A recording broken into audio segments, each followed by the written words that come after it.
میرے بھائیوں، اللہ پاک نے قرآن پاک کے اندر حکم دیا ہے کہ جب تم نماز کے لیے کھڑے ہو جاؤ تو پہلے اپنے ہاتھ منہ کو دھو لو، چہرے کو دھو لو، اپنے ہاتھوں کو کوہنیوں سے دھو لو، مسح کرو، پاؤں دھو لو۔ اب یہ پچھلے جو ہے سبق میں آیا تھا کہ وضو کے فرائض، وضو کی سنتیں۔ آج جو ہے اس وضو کے اندر وہ مسائل ہیں جن کو کہتے ہیں وضو کی مکروہات اور نواقض وضو۔ بعض مرتبہ انسان وضو کرتا ہے، وضو میں وہ چیزیں کرتا ہے جو مکروہ ہے۔ مکروہ کس کو کہتے ہیں؟ مکروہ کہتے ہیں ناپسندیدہ، اسلام کے اندر ناپسندیدہ، اچھا نہیں۔ جیسے وضو کے اندر ایک چیز یہ ہوتی ہے، جب ہم وضو کرتے ہیں تو وضو کرتے وقت پانی کو زور سے منہ پہ مارتے ہیں، جسے چھینٹیں ادھر ادھر پڑتی ہیں،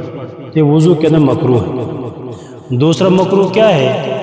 دوسرا وضو کے اندر باتیں کرتے ہیں۔ جو انسان وضو کرتے کرتے باتیں کرے گا تو وضو مکروہ ہو جاتا ہے۔ اور وضو جو ہے کرتے وقت آنکھیں زور سے بند کرنا، پانی جو ہاتھ میں لیا وہ منہ پہ مار رہا ہے اور آنکھیں زور سے بند کر رہا ہے، اس طریقے سے بھی وضو کرنا مکروہ ہے۔ اور وہاں وضو کرنا جہاں ناپاکی ہو، جہاں خدشہ ہو کہ اب یہاں سے چھینٹیں ہمارے جسم پہ آئیں گی، تو وہاں بھی وضو کرنا مکروہ ہے۔ اور بہت ساری چیزیں ہیں جو مکروہات میں سے ہیں، یہ موٹی موٹی چند چیزیں ہیں۔ اور جو ہے اب جو وضو کو جو چیزیں توڑتی ہیں وہ کون کون سی ہیں؟ جن کو کہتے ہیں نواقض وضو۔ وہ چیزیں، نمبر ایک، انسان پاگل ہو گیا یا مجنون ہو گیا یا دیوانہ ہو گیا، اس سے وضو ٹوٹ جاتا ہے۔ دوسرا،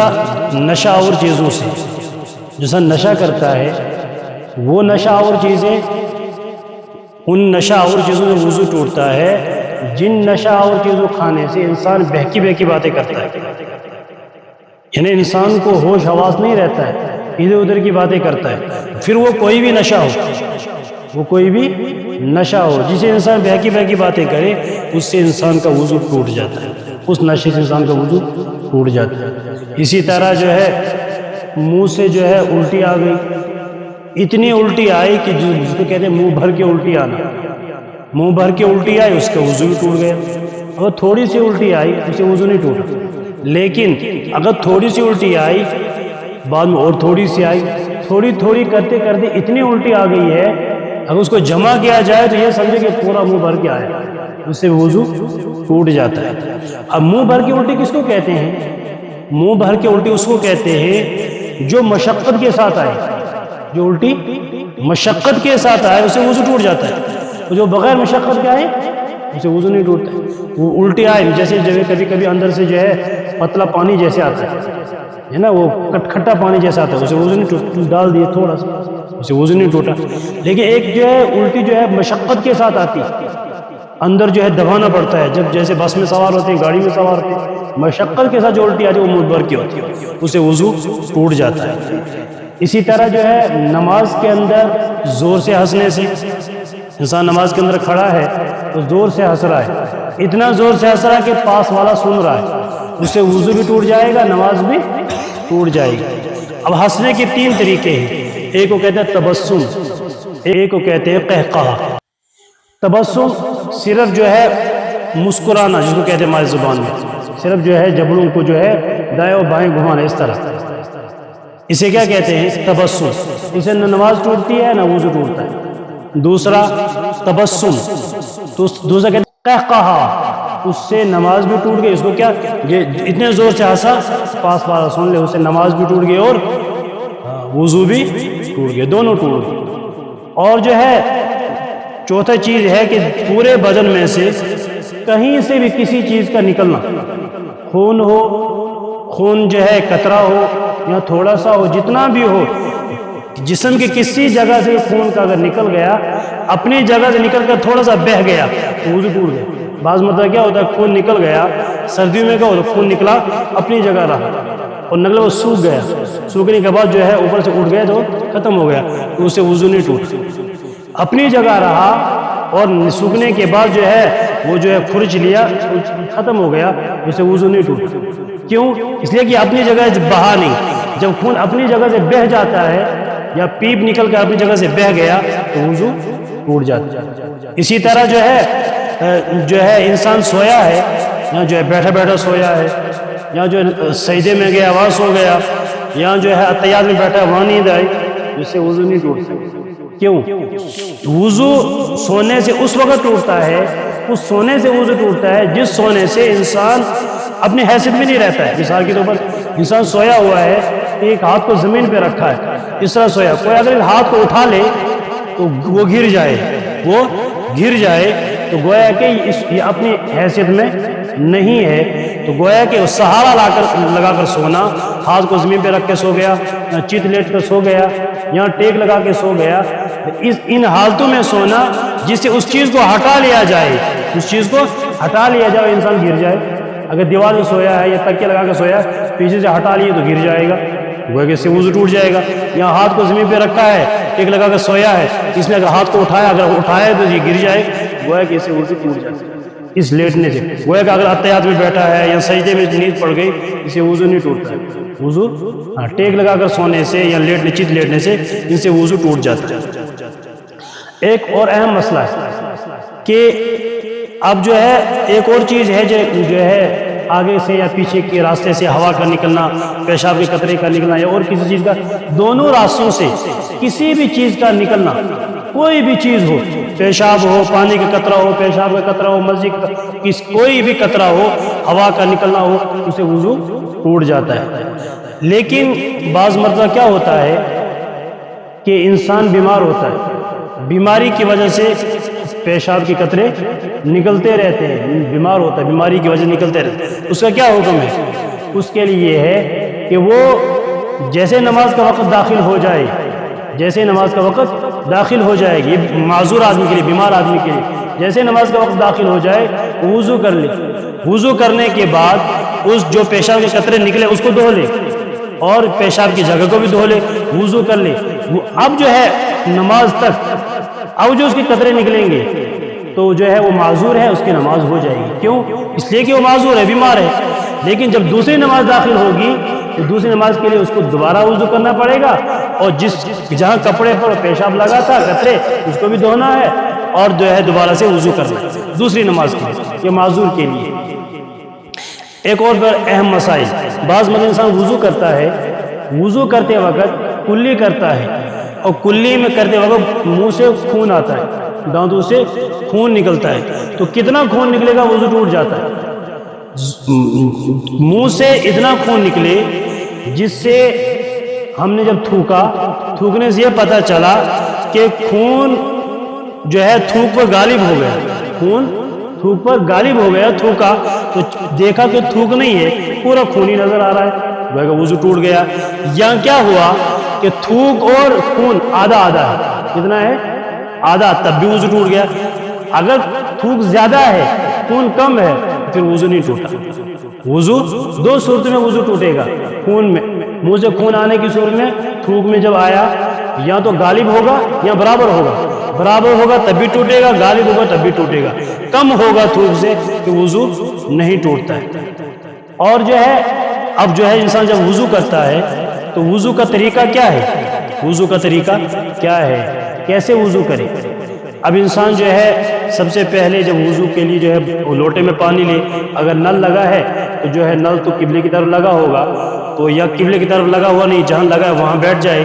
تو وضو کرتے وقت سب سے پہلے ایسی جگہ وضو کرے جو اونچی جگہ ہو، کپڑوں پہ چھینٹے نہ پڑے، ایسی جگہ وضو کرے۔ دوسرا کہ جب وضو کو شروع کرے تو بسم اللہ کر کے وضو کو شروع کرے، کہ سب سے پہلے دونوں ہاتھوں کو دھوئے، دونوں ہاتھوں کو دھو لے، دونوں ہاتھوں کو دھونے کے بعد پھر مسواک لے لے، مسواک کرے، مسواک نہیں ہے تو پھر شہادت کی انگلی کو جو ہے پانی میں ڈبو کر اس کو دائیں بائیں اچھی طریقے سے گھما لے۔ اس گھمانے سے کیا، رگڑنے سے کیا ہوگا کہ دانتوں میں جو ہے کہتے ہیں نا، اگر دانت میں کوئی ایسی چیز لگی ہوئی ہے